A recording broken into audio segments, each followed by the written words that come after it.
Efectivamente, presidente, usted ha dicho con claridad que hay un dictamen de mayoría en la comisión y hay un dictamen de minoría que plantea la aprobación de la cuenta con salvedades. Antes de pasar un video donde voy a tratar de sintetizar cuáles son los elementos que hemos tenido, que son los elementos que el equipo de supervisión de la auditoría, el supervisor, el jefe de departamento y el gerente, quiere decir, la línea técnica de la auditoría ha determinado que hay un balance favorable entre gastos y recursos y porcentajes muy altos de aprobación que determinan una posición de aprobación favorable con salvedades.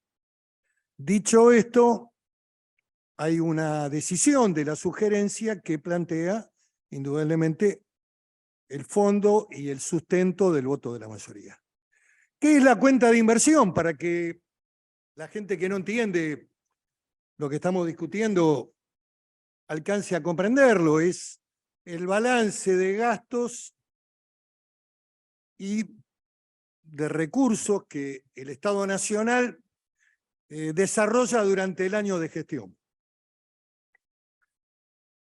Me parece que estamos abriendo un camino que puede significar también, lo digo esto con todo respeto y con mucha reflexión, también mirando al futuro. Esta decisión de rechazo de la auditoría es un hecho novedoso en esta institución. Ha habido anteriores definiciones, como la del año pasado, donde también hubo un voto mayoritario de abstención de opinión. Ahora, el rechazo es una posición que aparece indudablemente extrema y que creo que tiene efectos, consecuencias y sienta un precedente de cara también a la evaluación de futuras cuentas que comprenden también la gestión de este actual gobierno. Si hablamos de emisión, si hablamos de endeudamiento, si hablamos de ratificación de los actos de continuidad del Estado en el marco de lo decidido en el 2022, vamos a encontrarnos con que las decisiones que hoy se tomen pueden también ser de precedente y de aplicación para evaluar lo que vamos a tener que evaluar en el futuro, nosotros o los auditores que se encuentren en este lugar. Dicho esto, que es una cuestión de previo y especial pronunciamiento, donde no hay registro de rechazo, sí aparece como un hecho también novedoso la decisión del Senado Nacional en el rechazo de la cuenta 2017. En general, 2016. En donde se rechaza en el Senado, todavía no está votado en la Cámara de Diputados. En general, siempre ha habido un proceso de comprensión del sistema de gastos y recursos del Estado en función, digamos, de problemas estructurales que la Argentina tiene y que lamentablemente, debemos decir, los gobiernos democráticos no pudieron tener un eje de sostenibilidad en el plano de los problemas estructurales y las demandas que la Argentina tiene con relación al Estado. Y los problemas que están hoy en el corazón del debate argentino es cómo se resuelven, digamos, el déficit fiscal permanente, el endeudamiento vía externa o la emisión monetaria desbordante que también genera procesos de inflación. Son, digamos, los procesos endémicos de una Argentina que repite niveles de conflictividad muy altas y que en los últimos tiempos tienden a agravarse por otras variables externas, como fue el hecho muy complicado que todos los argentinos vivimos con la pandemia.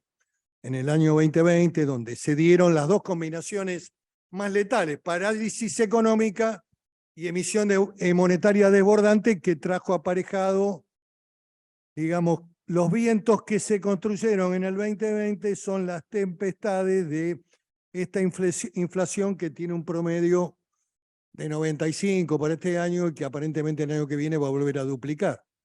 Así que bueno, Después voy a referirme, voy a pasar el video, donde la línea de la auditoría, los técnicos de la auditoría, el equipo técnico de la auditoría, y también parte de la estructura, no toda, por supuesto, pero sí el jefe de departamento y sí también el gerente, sostienen una posición contraria que implica, desde nuestra postura, que va a ser una postura seguramente de minoría, que vamos a sostener con el presidente Jesús Rodríguez y con el auditor Nievas, una postura favorable con salvedades.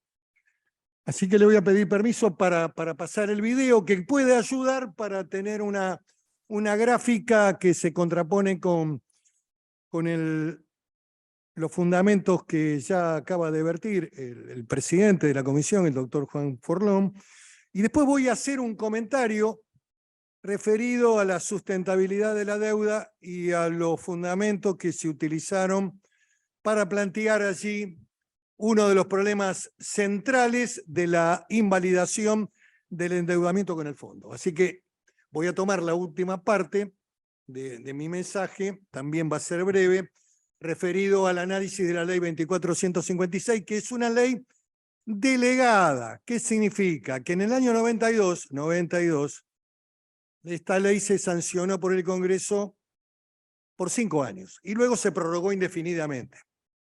Y luego en el 2013, cuando se hace la recopilación de leyes, se convalida, se valida definitivamente. Forma parte del digesto jurídico de las leyes y lo que era por un tiempo circunstancial se convirtió en una ley permanente. Voy a hablar de cuáles son los elementos que esta ley tiene que no exigen de ninguna manera la suscripción de un documento por parte del Banco Central para contraer un empréstito con el Fondo Monetario. Así que pasamos el video y después hago una breve reflexión respecto al tema que para mí es el centro nodal del rechazo. Si hay un elemento que, digamos, puede dar fundamento y por lo menos, lógicamente, le da un ropaje, digamos, al rechazo, es este tema que voy a tratar de contravenirlo con los argumentos muy breves que voy a dar al final.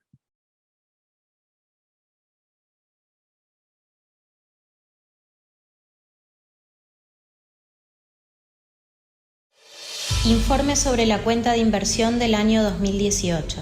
Fundamentos de la aprobación. Todos los informes con alcance transversal resultaron favorables, a excepción del referido a metas e indicadores, cuyo incumplimiento se repite desde los comienzos de la auditoría de la cuenta de inversión.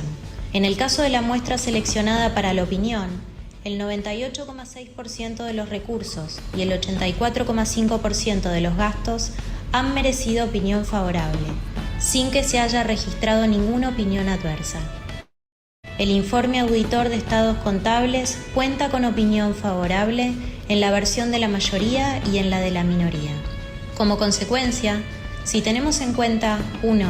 La aprobación de prácticamente todos los informes transversales, incluido el dictamen de ejecución de la deuda pública, y 2. La baja significatividad de la información observada a los organismos de la muestra, corresponde la aprobación con salvedades de la cuenta de inversión del ejercicio 2018.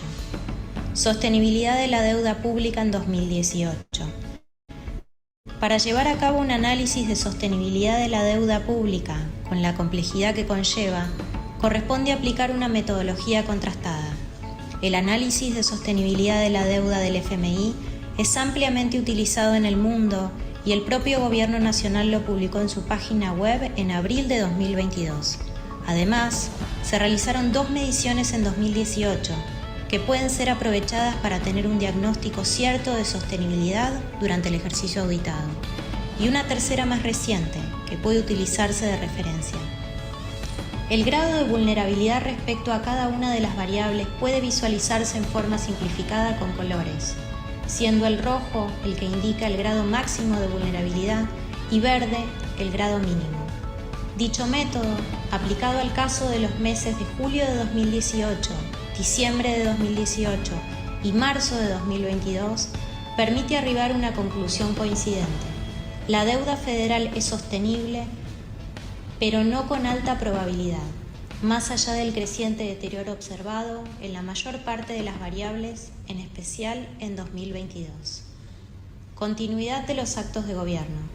La aprobación del nuevo acuerdo de facilidades extendidas por parte del Congreso de la Nación en 2022 para hacer frente a los vencimientos del stand-by, que incluye financiamiento adicional por 4.400 millones, expresa el principio de continuidad del Estado, dando validez a lo actuado durante 2018.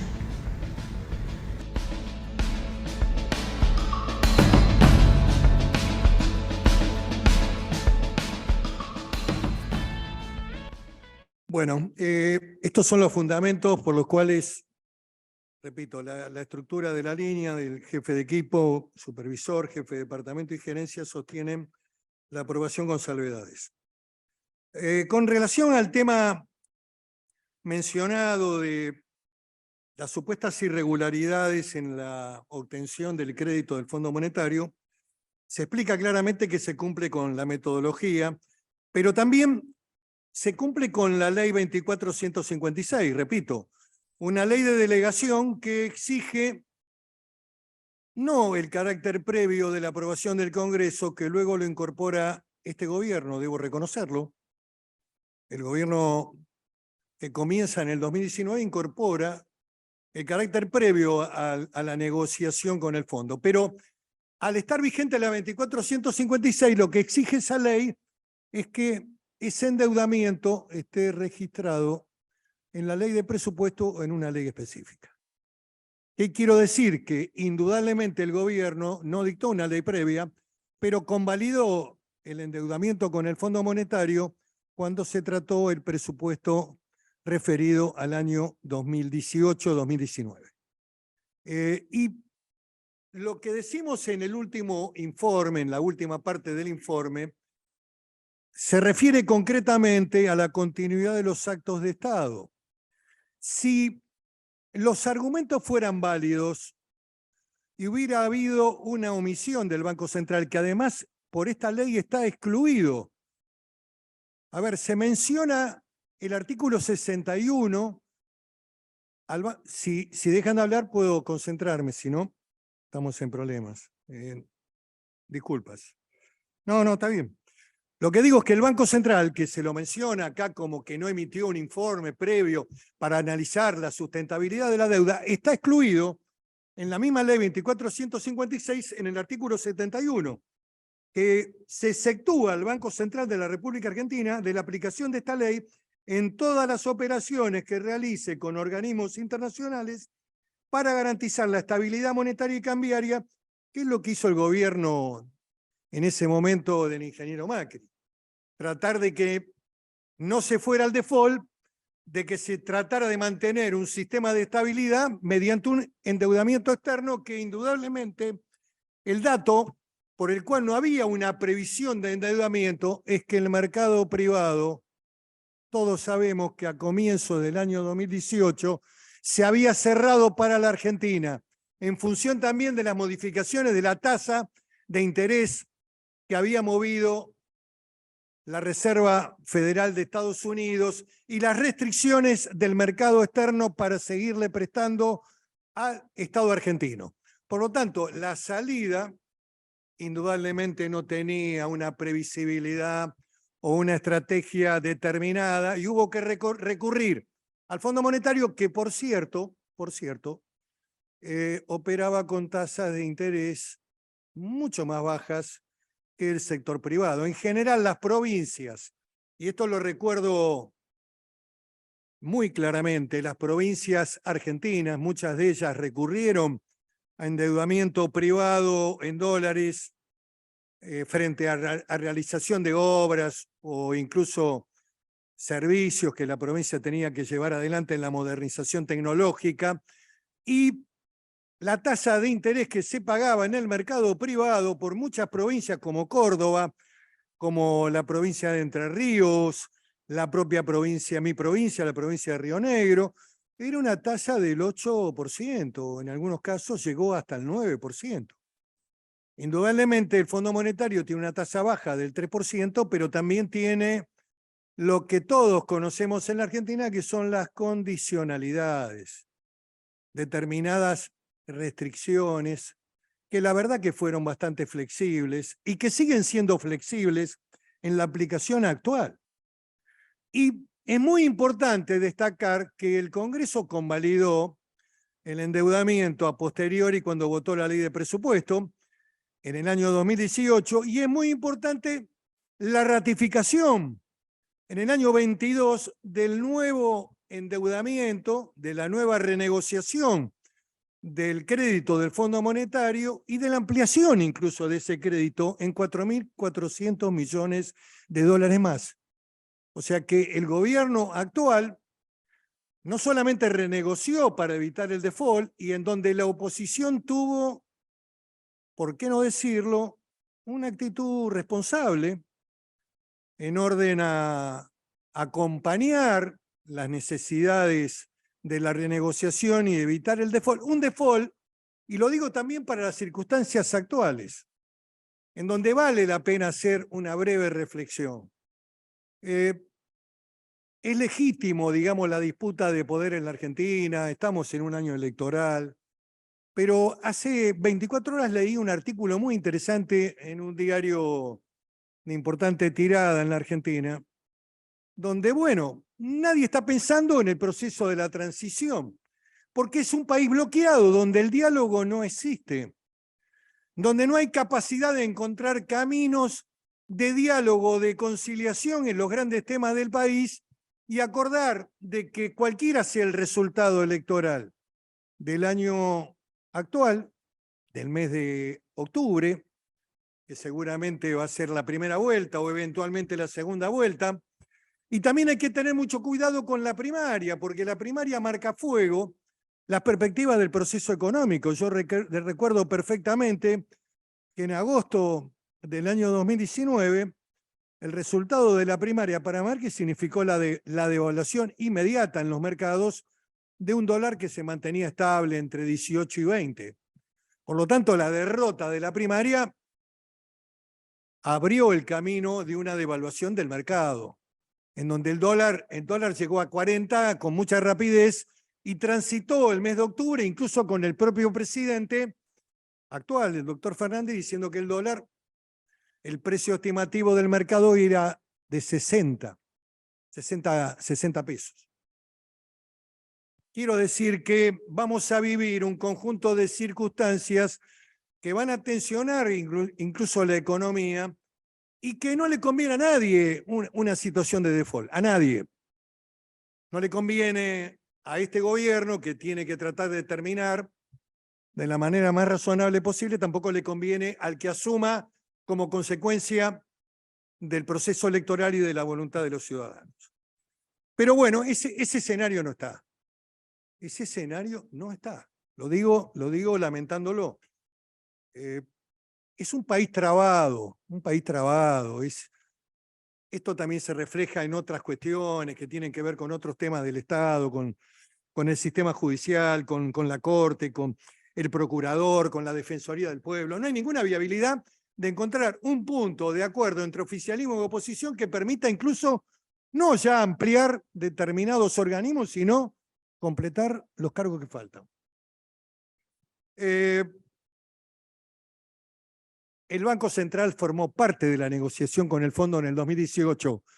No desconocía por qué era parte de la negociación, porque está obligado además a intervenir como elemento central de la negociación. Venir acá con una cuestión formal, que faltaba un documento, bueno, está bien, es un argumento, es válido plantearlo, pero la verdad, este debate incluso lo tuvo una figura interesante desde el punto de vista del debate de la deuda externa argentina, que comienza incluso en el propio gobierno del doctor Alfonsín, que se llama Olmos, que era asesor de Pino Solanas.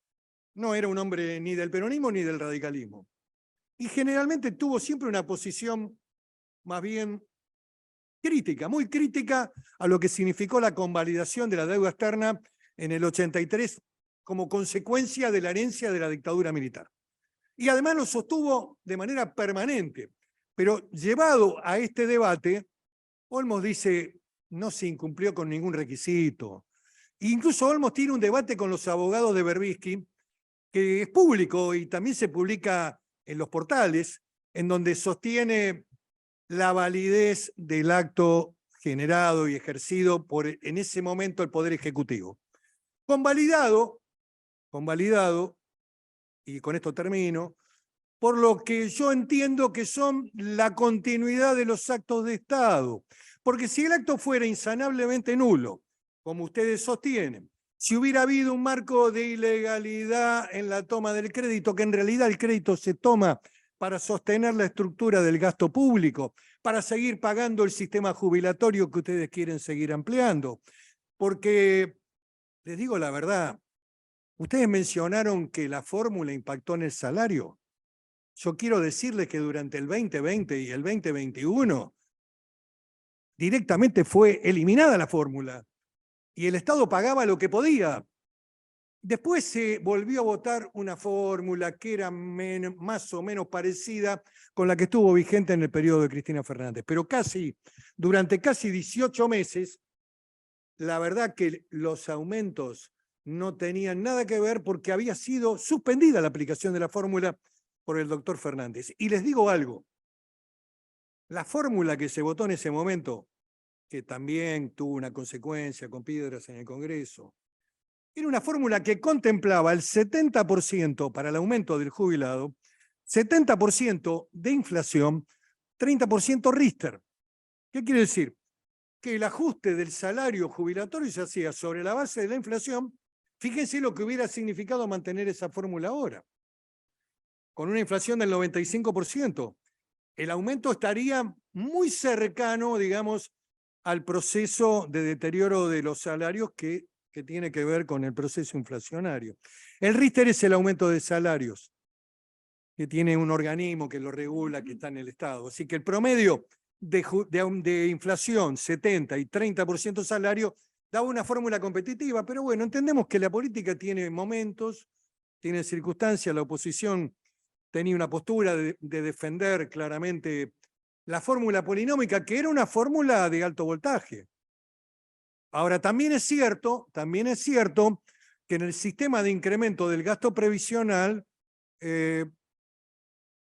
aparece un elemento que muchas veces la política no tiene en cuenta, que son los fallos judiciales, como dijo el doctor Fernández, en donde la Corte actual, esta Corte que también transitó el periodo de Néstor Kirchner y de Cristina Fernández de Kirchner, tiene una agenda construida.